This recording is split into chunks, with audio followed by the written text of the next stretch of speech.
was a little weird. But welcome back to the Season 6 finale of MSU Magazine, the show where we bring you original content made by talented media students right here at Morehead State University.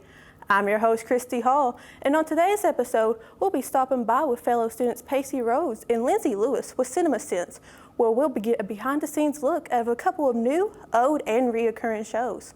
After that, we'll fix up some pineapple salad with Sydney Graham and me on Family Tradition. Let's join some walkers again and head on down to the shelter for some Cinema Sense.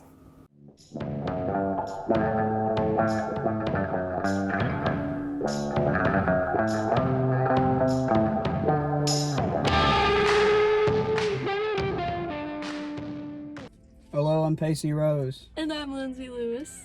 And today this is going to be Cinema Sense from the car, and not to mention the new X-Men series that's just released on Disney Plus that keeps getting better and better with each episode. But today I really want to focus on something that we covered once before, and that is The Walking Dead, The Ones Who Live.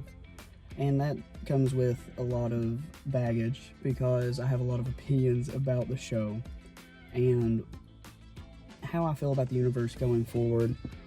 I don't know if it's exactly hopeful. I'm excited to see what's going on with the future, but the last half of the series was disappointing. The writing was lackluster, and a lot of it felt preachy, and it felt like it was continuing to struggle to reach an emotional peak. It wasn't going to continue a universe and the series, because a lot of people actually thought that the series is going to go on for 2 seasons or longer with the return of the main cast members from The Walking Dead, and that's not the case. They ended the series completely and are going forward with the spin-off series as their main focus, which isn't something that I think a lot of fans really wanted. But on a better note, something that is actually adapted, that is something that is unbelievably special and absolutely worth watching, unlike The Ones Who Live, is the Fallout series. And the Fallout series is faithful to the video game material, to, I wouldn't say a fault, but it's very close to being a fault. It's hilarious and it has tons of humor. I've started watching Breaking Bad, and it's come to be like one of my favorite TV shows. I'm still on season 1, but I know you really like it, and my boyfriend really likes it, so we've started watching it. And I honestly, it's just like blown me away. The storyline is so incredible, but the shots and like the artistic part of it is just mind-blowing to me. I'm just fascinated by the cinematography and the way they chose to do certain things like certain ways, and I think that attention to detail was what makes it so good. Like, different TV shows did not come in comparison to Breaking Bad at the time, and it completely changed television and what people's tastes are today. But I know that you've been watching something that is completely different, not dramatic at all, but something that is fun. And a bit newer. Is It Cake Season 3 has came out on Netflix. If you haven't watched Is It Cake, so basically it's a competition show where people are given like things that they need to make, like objects, and they need to make it out of cake, but it needs to look realistic, and then there's judges at the end who try to figure out if it's cake or if it's not cake. Anyways, this has been Pacey Rose. And Lindsay Lewis. This has been Cinema Sense. See you guys. Never again. This is our last episode. Last episode. Bye. Thanks for watching. Bye. Love you. I appreciate it. The Camden Carroll Library is a great place to focus on getting ahead on your work. The library has 2 available study rooms for students to reserve, along with computers to work on, research and printing services. It really is the place to get your assignments done. Want to get your study on? Scan this QR code to get to their website or visit during their open hours. Well, I think it's safe to say the ones who live experience a bit of a fallout. At least that show's doing great at the moment. Speaking of great shows, Breaking Bad is doing fantastic, from the cinematic filming to the sheer power of acting. Though, I am a bit distracted right now. I can't determine if this camera is cake or not. But on the topic of sweet desserts, on this episode of Family Tradition, Sydney Graham and I fixed some pineapple salad for Maya McIntosh's family. There were some mixed reviews this time around, so let's see who disagreed.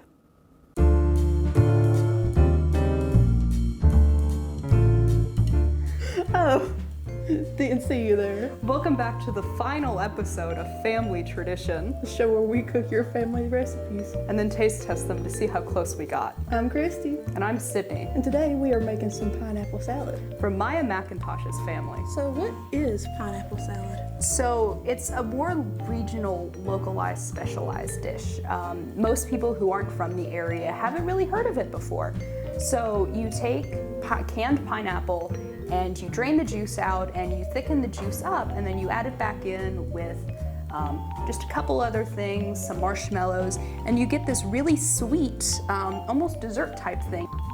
Well, let's get started for the last time. So to start, we're gonna drain a 20-ounce can of either pineapple tidbits or chunks. We're using tidbits, but you can do whatever. Drain it into the pan. Yeah, I could. Yeah, Macho strong. yeah.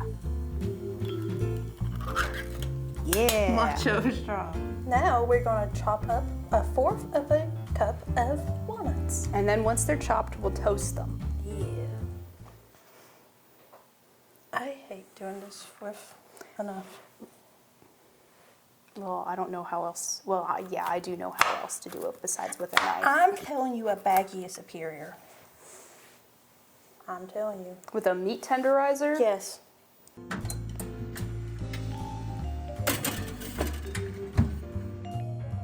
So now we're gonna go ahead and get started on making the rest of the stuff while we wait for those to finish cooling down. Starting with taking our pineapple that we separated out earlier and putting it into our main mixing bowl here. Now it's time for Christy to crack another egg. So. Oh God, it's still. Yeah, it feels right. That's.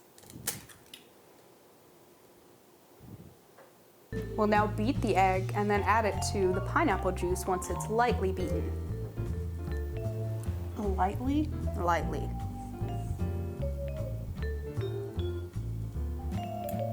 Just. Ew. What? What? That's the yolk.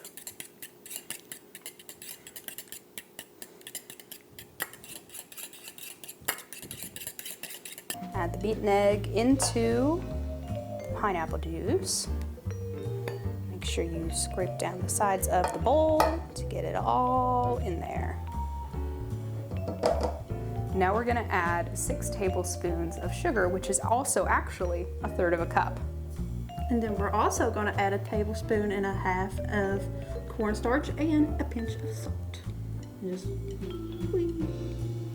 And then we'll take the whisk and whisk it. You wanna whisk it? I love whisking. You love whisking.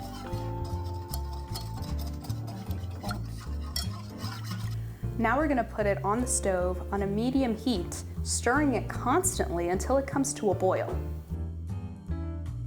Once the juice mixture is thickened, take it off the heat and pour it over the pineapple chunks.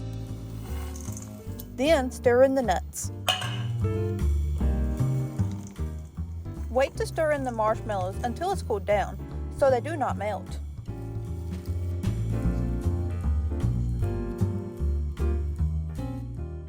Once it's gotten cooled down a little bit, we'll add the marshmallows, and then it'll be ready to taste. Let's go to the taste test. Welcome back. We are here with our special guest, Maya. We are going to be trying the delicious pineapple salad. All right, let's go ahead and give it a try.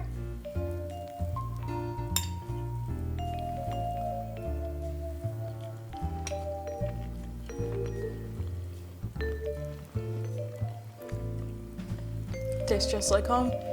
Just like home? So did we do a good job? 10 out of 10. Yeah, great job, guys. I still don't.